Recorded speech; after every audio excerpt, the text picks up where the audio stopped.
Chapter 42. Zero became strong enough to help dig the hole. When he finished, it was over 6 feet deep. He filled the bottom with rocks to help separate the water from the dirt. He was still the best hole digger around. "That's the last hole I will ever dig," he declared, throwing down the shovel. Stanley smiled. He wished it were true, but they knew that they had no choice but to eventually return to Camp Green Lake. They couldn't live on onions forever.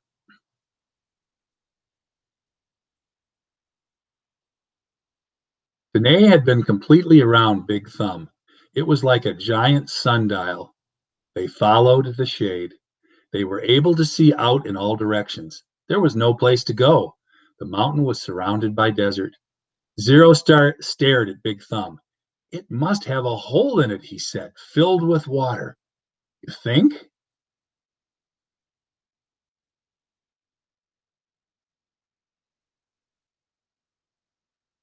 Where else could the water be coming from?" Zero asked. "Water doesn't run uphill." Stanley bit into an onion. It didn't burn his eyes or nose, and in fact, he no longer noticed a particularly strong taste. He remembered when he had first carried Zero up the hill, how the air had smelled bitter. It was the smell of thousands of onions growing and rotting up and sprouting. Now he didn't smell a thing. "How many onions do you think we've eaten?" he asked. Zero shrugged. "I don't even know how long we've been here." "I'd say about a week," said Stanley. "And we probably each eat about 20 onions a day, so that's 280 onions," said Zero. Stanley smiled. "I bet we really stink." 2 nights later, Stanley lay awake, staring up at the star-filled sky. He was too happy to fall asleep. He knew he had no reason to be happy. He had heard or read somewhere that right before a person freezes to death, he suddenly feels nice and warm. He wondered if perhaps he was experiencing something like that. It occurred to him that he couldn't remember the last time he felt happiness.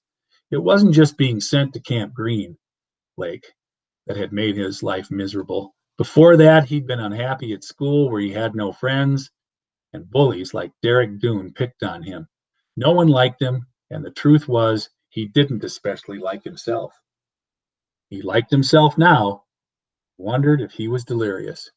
He looked over at Zero sleeping near him. Zero's face was lit in the starlight, and there was a flower petal in front of his nose that moved back and forth as he breathed. It reminded Stanley of something out of a cartoon. Zero breathed in, and the petal was drawn up, almost touching his nose. Zero breathed out, and the petal moved towards his chin. It stayed on Zero's face for an amazingly long time before fluttering off to the side. Stanley considered placing it in front of Zero's nose, but it wouldn't be the same. It seemed like Zero had lived at Camp Green Lake forever, but as Stanley thought about it now, he realized that Zero must have gotten there no more than a month or two before him. Zero was actually arrested a day later, but Stanley's trial kept getting delayed because of baseball. He remembered what Zero had said a few days before. If Zero had just kept those shoes, then neither of them would be here right now. As Stanley stared at the glittering night sky, he thought there was no place he would rather be. He was glad Zero put the shoes on the parked car. He was glad they fell from the overpass and hit him on the head. When the shoes first fell from the sky, he remembered thinking that destiny had struck him. Now he thought so again. It was more than a coincidence. It had to be destiny. Maybe they wouldn't have to return to Camp Green Lake, he thought. Maybe they could make it past the camp, then follow the dirt road back to civilization. They could fill the sack with onions and the 3 jars with water, and he had his canteen as well.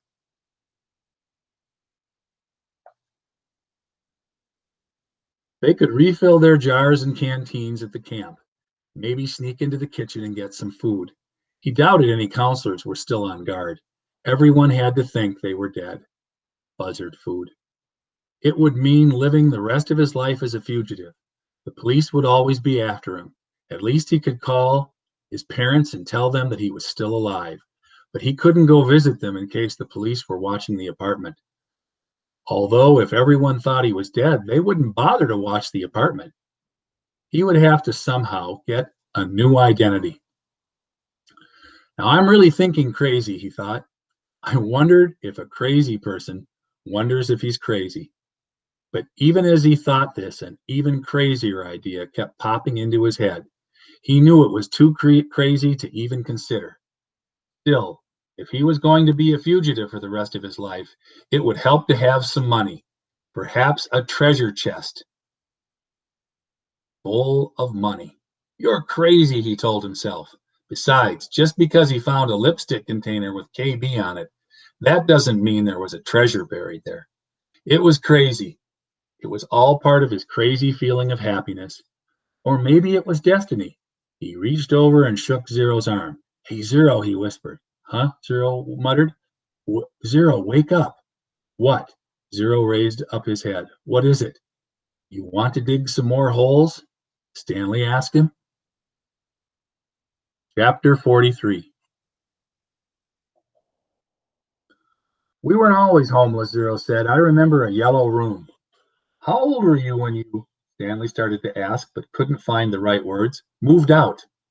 I don't know. I must have been real little because I don't remember too much. I don't remember moving out. I remember standing in a crib with my mother singing to me. She held my wrists and made my hands clap together. She used to sing that song to me, that one you sang. It was different, though.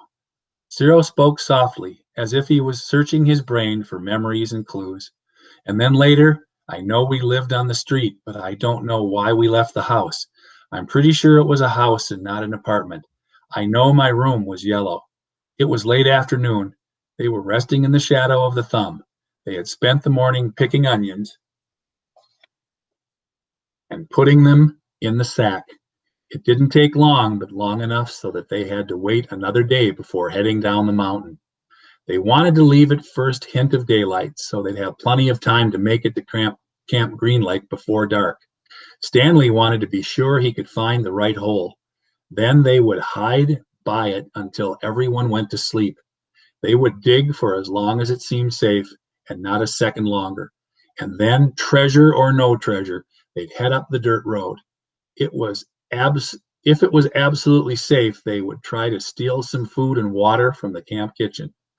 I'm good at sneaking in and out of places, Zero said. Remember, Stanley had warned, the door to the rec room squeaks.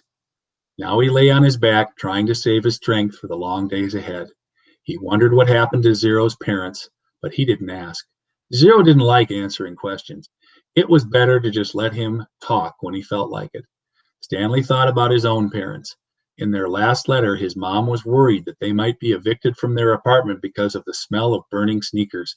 They could easily become homeless as well. Again, he wondered if they'd been told that he ran away from camp.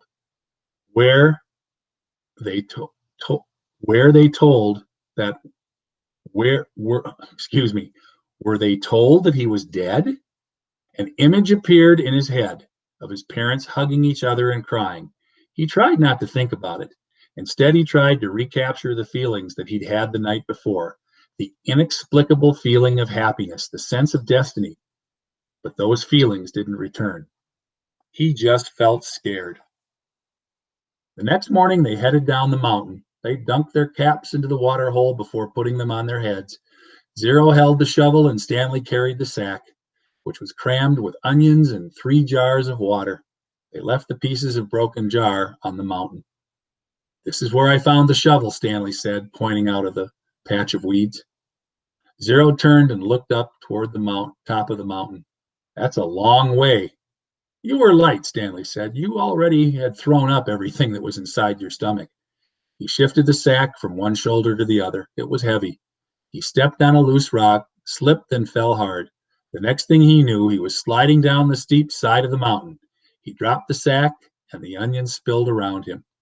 He slid into a patch of weeds and grabbed onto a thorny vine. The vine ripped out of the earth, but slowed him enough so that he was able to stop himself. Are you all right? Zero asked from above. Stanley groaned as he pulled a thorn out of the palm of his hand. Yeah, he said. He was all right. He was worried more about the jars of water. Zero climbed down after him, retrieving the sack along the way. Stanley pulled some thorns out of his pants leg. The jars hadn't broken.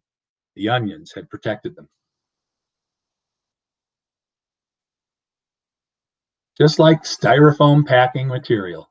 Glad you didn't do that when you were carrying me, Zero said. They'd lost about a third of the onions, but recovered many of them as they continued down the mountain. When they reached the bottom, the sun was just rising above the lake. They walked directly towards it. Soon they stood at the edge of a cliff, looking down on the dry lake bed. Stanley wasn't sure, but he thought he could see the remains of the Mary Lou off in the distance. Thirsty? Stanley asked. No, said Zero. How about you? No, Stanley. No, Stanley lied. He didn't want to be the first one to take a drink, although they didn't mention it. It had become a kind of challenge between him and Zero. They climbed down into the frying pan. It was a different spot from where they had climbed up. They eased themselves down from one ledge to another and let themselves slide in other places, being especially careful with the sack. Stanley could no longer see the Mary Lou. He headed in what he thought was the right direction as the sun rose. So did the familiar haze of heat and dirt.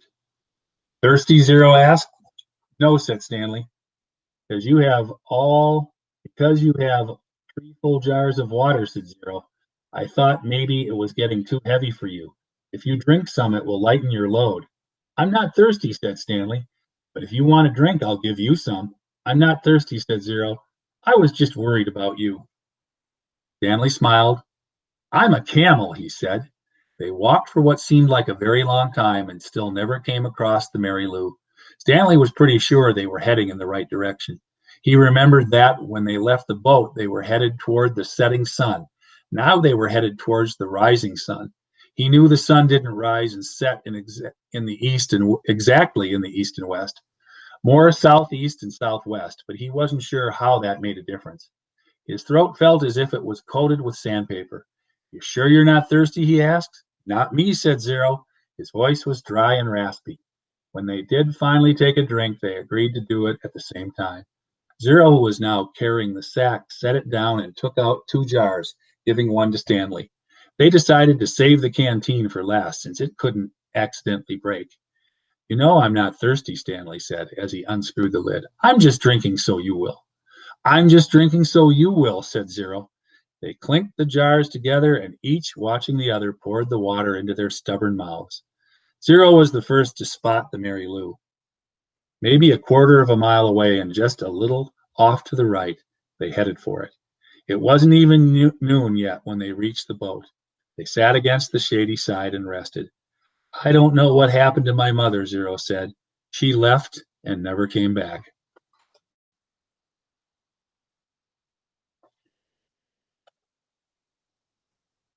Stanley peeled an onion.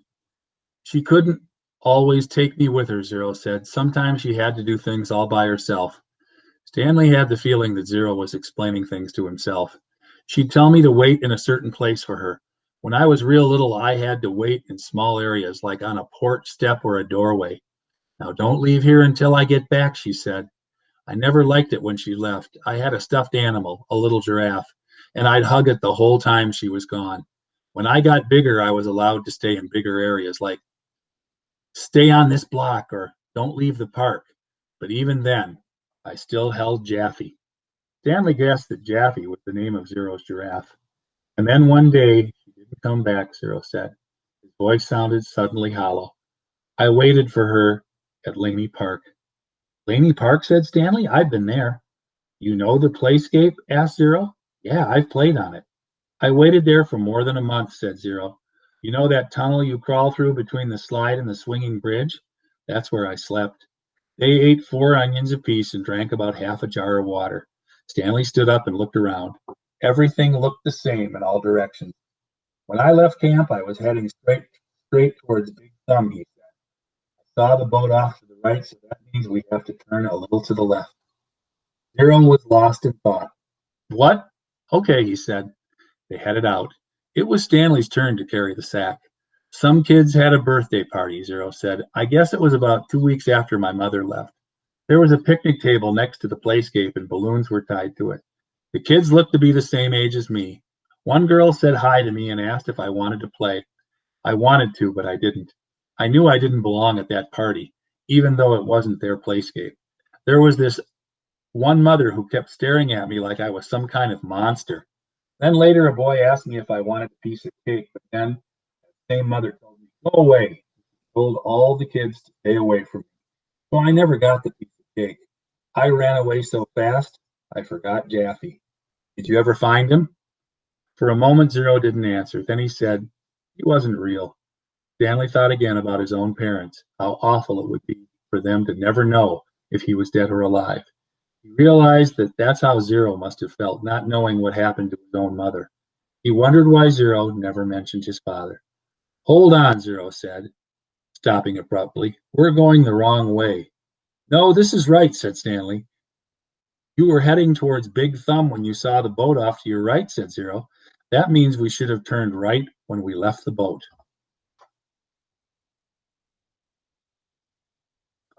"Are you sure?" Zero drew a diagram in the dirt. Stanley still wasn't sure. "We need to go this way," Zero said, first drawing a line on the map and then heading that way himself. Stanley followed. It didn't feel right to him, but Zero seemed sure. Sometime in the middle of the afternoon, a cloud drifted across the sky and blocked out the sun. It was a welcome relief. Once again, Stanley felt that destiny was on his side. Zero stopped and held out his arm to stop Stanley too. "Listen," Zero whispered. Stanley didn't hear anything. They continued walking very quietly, and Stanley began to make out the faint sounds of Camp Green Lake. They were still too far away to see the camp, but he could hear a blend of indistinct voices. As they got closer, he occasionally could hear Mr. Sir's distinctive bark. They walked slowly and quietly, aware that the sounds travel in both directions. They approached a cluster of holes. "Let's wait here until they go in," said Zero. Stanley nodded. He checked to make sure that there was nothing living in it, then climbed down into the hole. Zero climbed into the one next to him. Despite having gone the wrong way for a while, it hadn't taken nearly as long as Stanley had expected. Now they just had to wait. The sun cut through the cloud, and Stanley felt its rays beating down on him. But soon more clouds filled the sky, shading Stanley in his hole. He waited until he was certain the last of the campers had finished for the day. Then he waited a little longer. As quietly as possible, he and Zero climbed up out of their holes and crept towards camp. Stanley held the sack in front of him, cradled it in his arms, instead of over his shoulder, to keep the jars from clanking against each other. A wave of terror rushed over him when he saw the compound, the tents, the rec room, the warden's cabin under the 2 oak trees. The fear made him dizzy. He took a breath, summoned his courage, and continued. "That's the one," he whispered, pointing out the hole where he had found the gold tube. It was still about 50 yards away, but Stanley was pretty sure it was the right hole. There was no need to risk going any closer. They climbed down into adjacent holes and waited for the camp to fall asleep.